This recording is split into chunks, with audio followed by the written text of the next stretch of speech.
Welcome back to my channel. कैसे हैं आप सभी? आई होप कि आप सभी स्वस्थ होंगे और अपना ख्याल रख रहे होंगे। तो स्वागत करती हूँ आपका फिर से एक नए व्लॉग के साथ।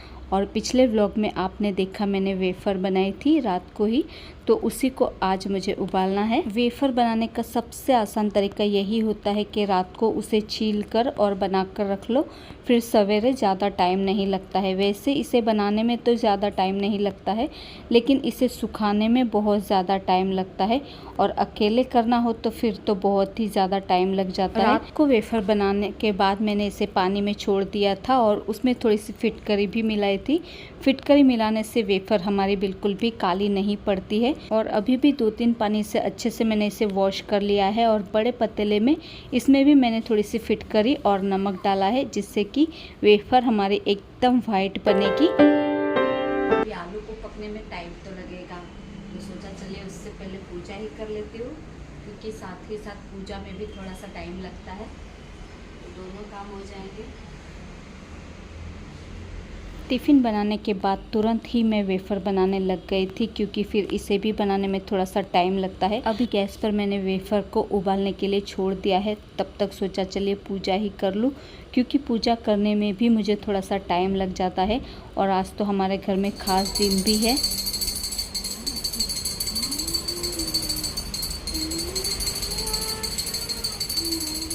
खास दिन यानी हमारे कुलदेवी की आज महाआरती है शाम को, तो उसमें भी ज़्यादा सा मुझे खाना बनाना पड़ेगा। तो आज तो पूरा दिन मेरा बिजी जाने वाला है। ढेर सारे काम आज मुझे एक साथ ही करने होंगे। तो पूजा कर ली थी, उतनी देर में वेफ़र भी उबल चुकी थी। इन्हें पकने में ज़्यादा टाइम नहीं लगता है, आधे घंटे में ही ये वेफ़र उबल जाती है, यानी कि पक जाती है। उसके बाद मैंने इसे बड़े पतीले में निकाल लिया था। थोड़ा सा इसे भी ठंडा होने देना पड़ेगा, उसके बाद ही इसे बिछाऊंगी।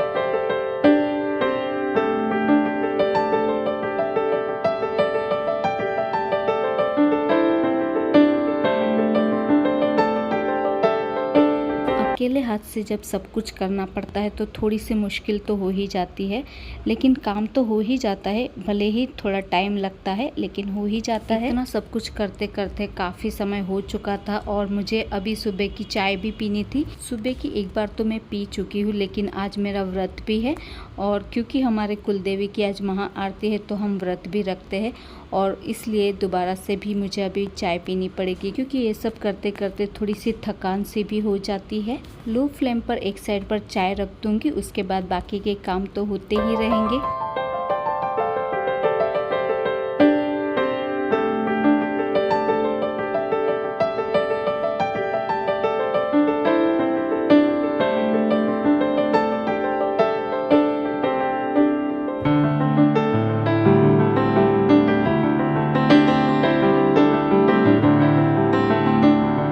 वैसे अगर वेफ़र को धूप में सुखाया जाए तो 2-3 घंटे में ही सूख जाती है, ज़्यादा टाइम नहीं लगता है।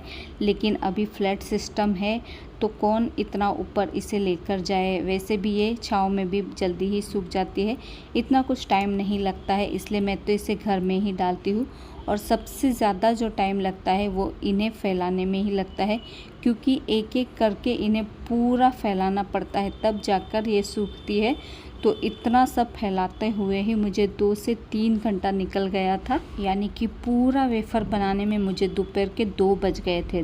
फिर दोपहर में थोड़ा सा आराम किया, उसके बाद तुरंत ही मुझे खाना बनाने के लिए भी लगना था, क्योंकि आज स्पेशली हमारी कुलदेवी माता को पूरन पोली का नैवेद्य का भोग चढ़ता है। और वैसे भी पूरन पोली बनाने में थोड़ा सा टाइम ही लगता है, तो 4 बजे ही मैं खाना बनाने में लग गई थी। तो एक साइड पर अभी मैं खीर बनाऊंगी।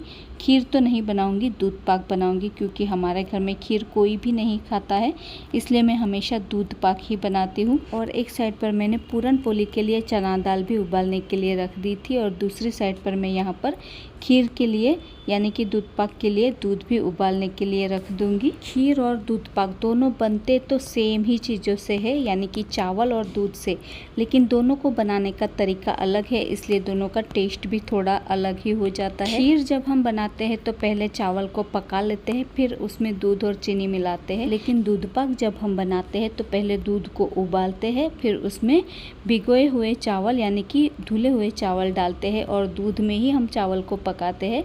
उसके बाद उसमें हम चीनी डालते हैं और दूध को थोड़ा सा गाढ़ा कर लेते हैं। तो इस तरीके से दूध पाक बनता है और दूध पाक का टेस्ट थोड़ा सा अलग ही होता है, इसलिए मेरे बच्चों को दूध पाक ही पसंद आता है। खीर हमारे घर में कोई भी नहीं खाता है, इसलिए मैं हमेशा दूध पाक ही बनाती हूँ। और वैसे भी दूध पाक तो गुजराती लोगों की एक डिश है, लेकिन अभी हम गुजरात में ही रहते हैं, तो इसीलिए मेरे घर के खाने में आपको हमेशा गुजराती डिशेस ही ज़्यादातर मिलेंगी, क्योंकि अभी आदत सी हो गई है यहाँ पर रहते हुए। उन्हीं के जैसा बनाया हुआ खाना ही हमें पसंद आता है, तो आपको वही डिशेस ज़्यादातर मिलेंगी। लेकिन हाँ, गुजराती लोग थोड़ा सा मीठा खाना पसंद करते हैं, यानी कि सब्जी भी वो लोग मीठी बनाते हैं, लेकिन हम लोग मीठा नहीं खाते हैं। मैं एकदम स्पाइसी खाना बनाती हूँ। हमारे घर में सबको तीखा खाना ही पसंद आता है, ज़्यादा मीठा खाना मैं बिल्कुल भी नहीं बनाती हूँ। यहाँ पर 1 किलो दही भी मेरे हस्बैंड लेकर आए थे, उसे भी मैंने निकाल कर रख दिया है। ज़्यादातर मैं घर पर ही बनाती हूँ, लेकिन अभी ख़त्म हो गया था घर का, इसलिए बाहर से ही मंगाया हुआ है। तो पूरन पोली दही के साथ भी बहुत अच्छी लगती है और दूध के साथ भी बहुत अच्छी लगती है। खीर के साथ थोड़ी कम अच्छी लगती है, क्योंकि खीर भी मीठी होती है और पूरन पोली भी मीठी होती है। ज़्यादातर हमारे यहाँ तो दूध के साथ ही अच्छी लगती है, लेकिन अभी माता जी को भोग चढ़ाना था, इसलिए मैंने खीर और पूरन पोली और गवार सिंग की ही सब्जी बनती है आज हमारे यहाँ। और साथ के साथ मेरा किचन क्लीन करने का काम भी चलता रहता है, क्योंकि छोटी किचन है तो ज़्यादा मेसी भी हो जाती है, इसलिए दोनों काम मुझे साथ साथ ही करने पड़ते हैं।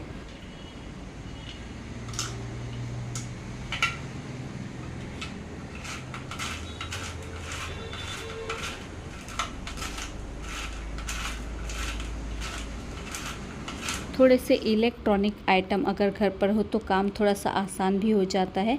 तो ड्राई फ्रूट कटर में मैंने सारे ड्राई फ्रूट कट कर लिए थे, जो कि खीर में डलेंगे। और पूरन पोली की दाल भी गल चुकी थी, इसमें मैंने शक्कर भी मिलाई है। अभी इसे मिक्सर में पीसने की बजाय इस तरीके से जो छलनी होती है ना, उससे अगर हम पीसते हैं तो बहुत ही जल्दी पीस जाती है और पूरन पोली भी बहुत अच्छी बनती है इस तरीके से अगर दाल को पीसेंगे तो। और साथ ही दाल तो मेरी पीस चुकी है, अभी पूरन पोली बनानी बाकी है। और सब्जी के लिए मैं जो गवार सिंग लेकर आई थी उसे मैं साफ़ करना ही भूल गई थी, ऐसे ही रखी हुई थी, इसलिए अभी मुझे इसे साफ़ करना पड़ रहा है। अगर इसे मैं पहले ही तोड़ कर रख देती तो इतना 10-15 मिनट का टाइम मेरा आज बच जाता, लेकिन ठीक है, कोई बात नहीं, 10-15 मिनट ज़्यादा लगेंगे और क्या।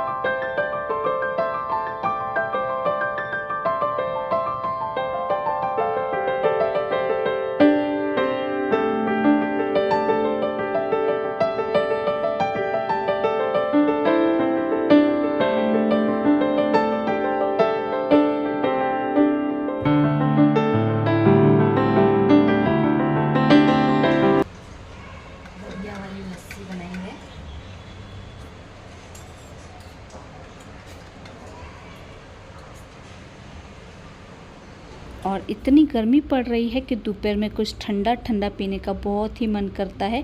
तो मेरे बेटे को भी आज लस्सी पीनी थी और मेरा भी व्रत था, तो इसलिए सोचा चलिए बना ही देती हूँ। तो इसलिए 2 ग्लास मैंने लस्सी बनाई थी, उसका शॉर्ट वीडियो मैं जल्दी ही आप लोगों के साथ शेयर करूँगी। उसके बाद तुरंत ही मैं पूरन पोली बनाने को लग गई थी, क्योंकि इसमें थोड़ा सा टाइम जाता है।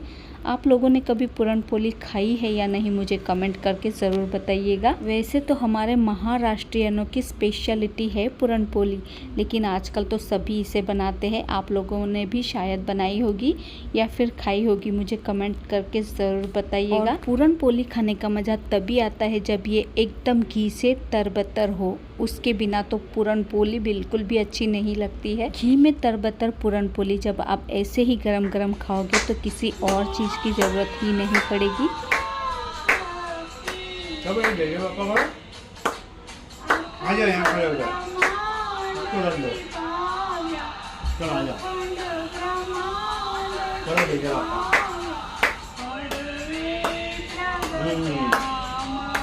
और फिर सबने मिलकर हमारे कुलदेवी की महाआरती की थी, जो कि 9 दियों से की जाती है और ये दिए मैं घर पर ही बनाती हूँ। तो इस तरीके से आज हमारे कुलदेवी की महाआरती थी। आरती करने के बाद माता जी को भोग लगाया, उसके बाद हम सब ने मिलकर खाना खाया।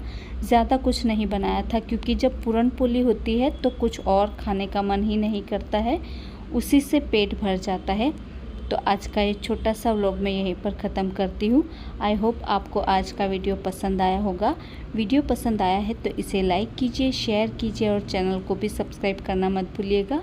और मिलते हैं नेक्स्ट वीडियो में, तब तक के लिए अपना ख्याल रखिए। Bye bye.